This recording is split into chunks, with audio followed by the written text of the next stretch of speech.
All right, good morning, good afternoon, good evening, depending on where you're joining us from on this channel. We want to appreciate you for watching our previous videos. And today I'm back on your screen with another interesting topic in digital literacy skills. Um, I'm your favorite digital skills trainer, like you always know. Today, the section we started last time, which is devices and hardware operation, which is under devices and software operations, we are moving further to storage devices and media. Storage devices are used to store or save digital data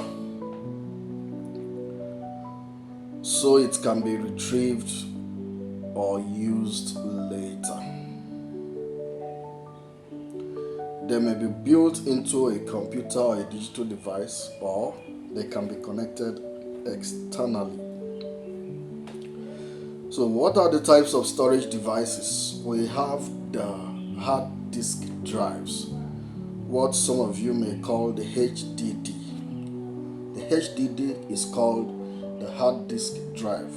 It's a large storage capacity commonly used in desktops and laptops. It's a large storage capacity. It usually comes in gigabytes, large gigabytes, and commonly used in desktops and laptops. Number two is the SSD. What you usually call SSD, it actually means solid state drives. So the SSDs, they are the solid state drives. They are just like the HDD, the hard disk drive, but they are faster and more reliable than HDDs, but usually more expensive anyway.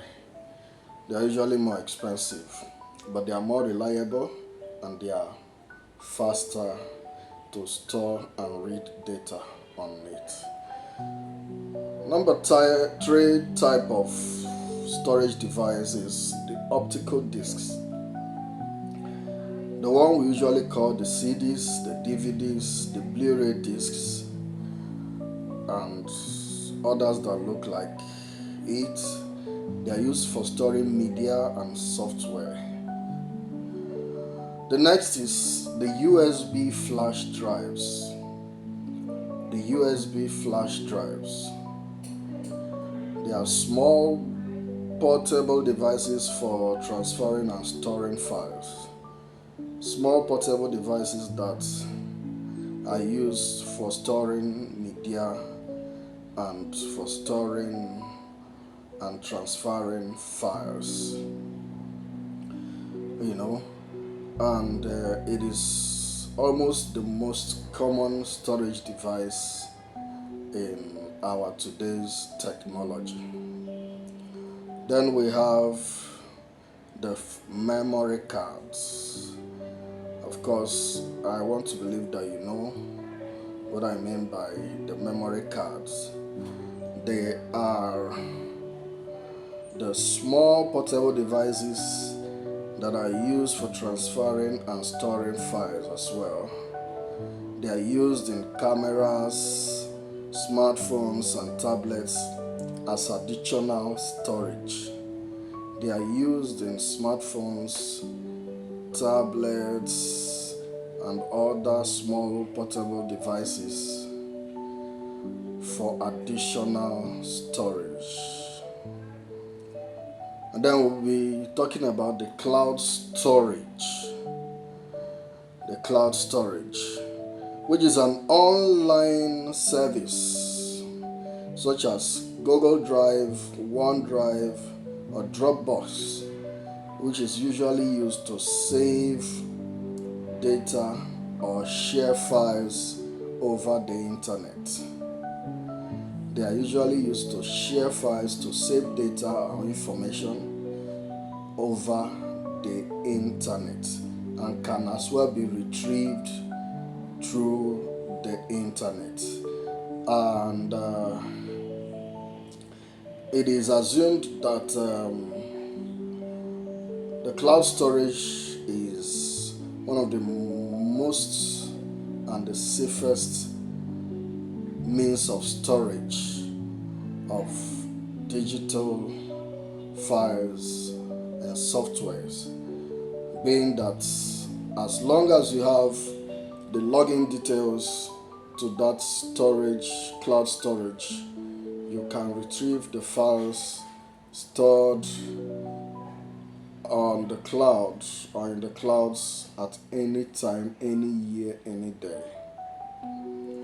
And it can hardly get corrupted.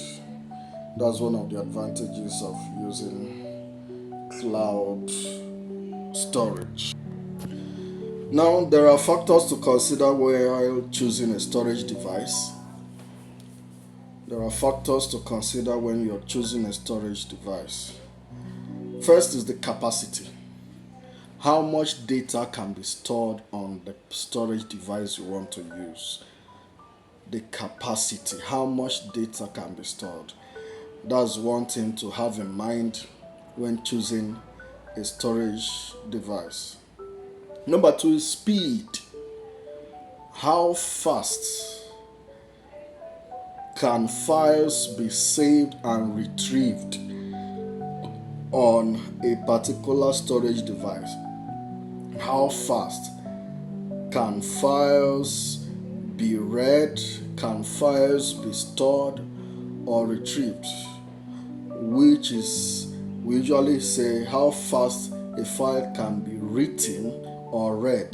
The process of transferring data to a storage device is you writing data on that storage device, and then you retrieving that data from the storage device is also known as reading a file from the storage device. And it's very important you consider the speed of that storage device so that you don't end up saving a file that to retrieve it you need to take the whole day to be able to retrieve the file. Number 3 is durability. How resistant is the device to harsh conditions? Durability. How resistant is the device to damage, to harsh conditions? Is it water resistant, dust resistant, heat resistant, and all of that? This is what you consider as well. Durability. Number 4 factor to consider is portability. How easy is this device to carry? How easy is this storage device to carry? Can I just put it in my trouser pocket and walk away?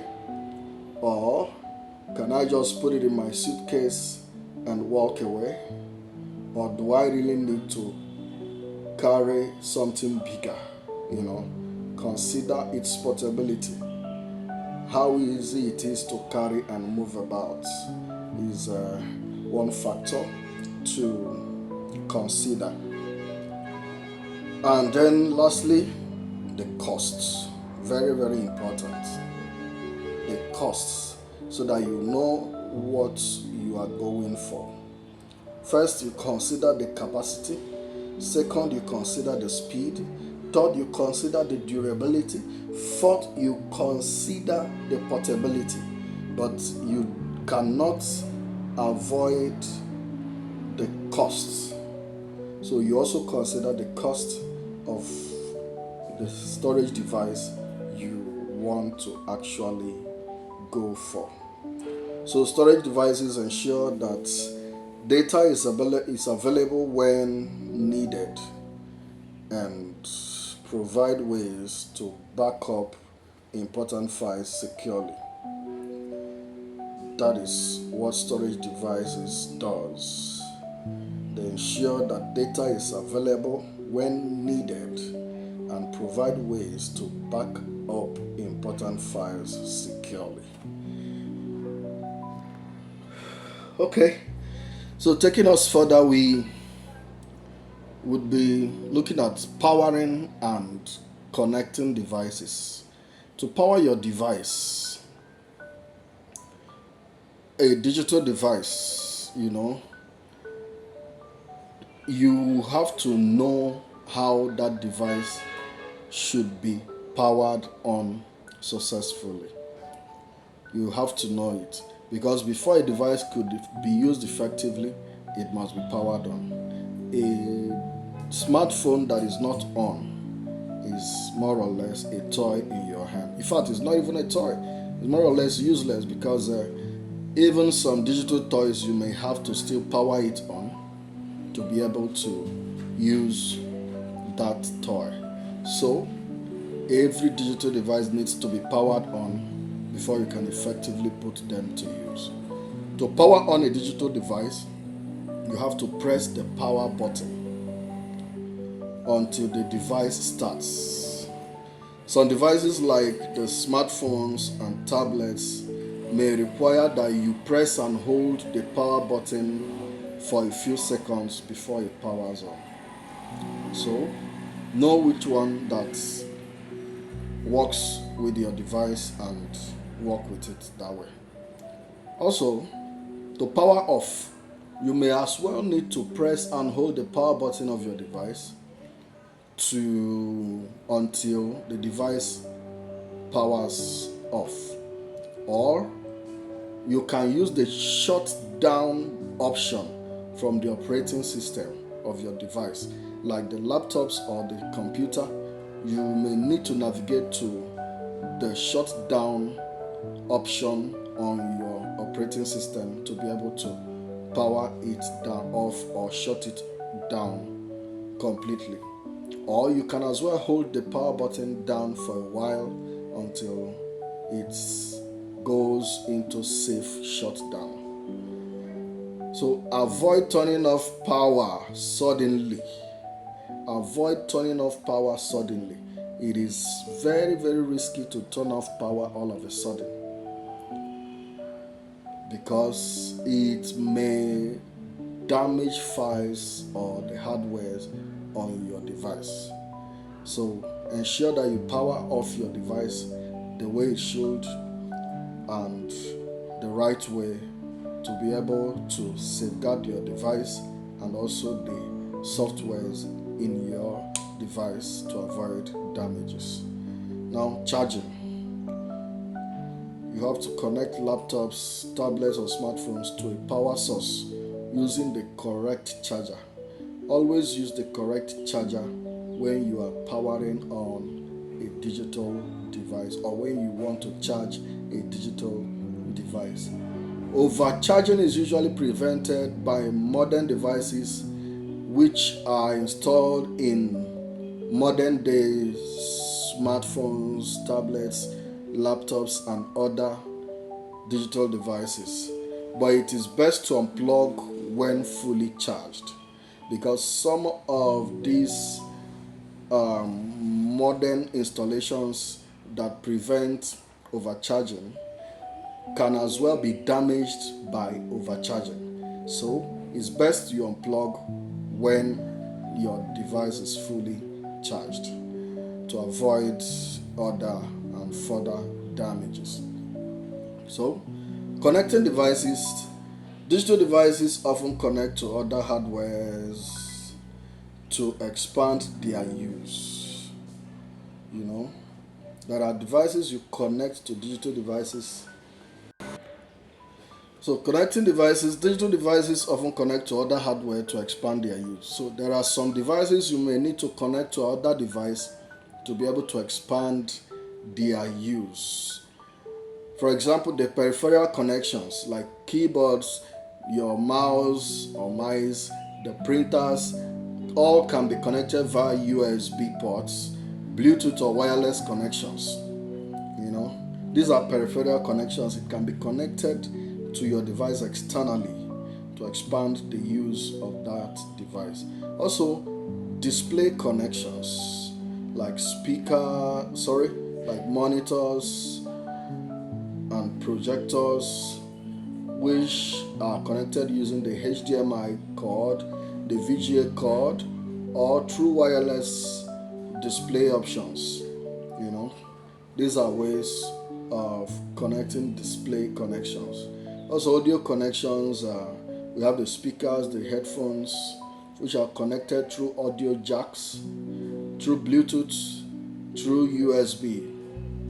You know, these are ways of connecting audio connections. And then network connections. So devices can connect to the internet using Wi-Fi, mobile data, or wireless Ethernet, or even wired Ethernet in a way. So you can connect to the network, to the internet using Wi-Fi, mobile data, or wired Ethernet cord. There's a cord called Ethernet, which is usually a cord that is carrying a wireless network or a data network to a digital device, to a computer or a laptop or any other device. So proper powering and connection ensure devices run effectively and safely while avoiding damage or data loss. Proper powering and connection ensures that your devices run effectively and efficiently and safely, and at the same time avoiding damage or data loss. And I think we'll be stopping here today. So we'll be stopping here today so that I won't, weary you or bore you with a lot to watch or go through. Today I've done justice to storage and media devices, and then I've also told you about how to power on your devices effectively for optimum performance, and then how to connect your devices to other external devices to maximize their use. Alright, we've come to today's lesson. Next, we'll continue with section 2 under the devices and hardware operations. Devices and software operations, and that will take us to software and licensing. Then we'll take it that way to operating systems and all that you need to know about that.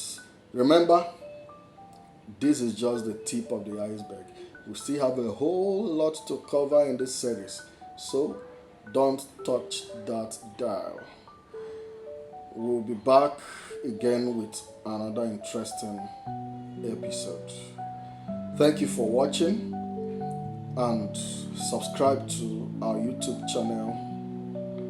Also, share with your friends to watch. Subscribe to all other of our social media handles: Instagram, Facebook, Twitter, and TikTok. Interesting series or interesting episodes are dropping in all of these channels. So, see you next other time for another interesting episode. Thank you, and God bless you. Bye.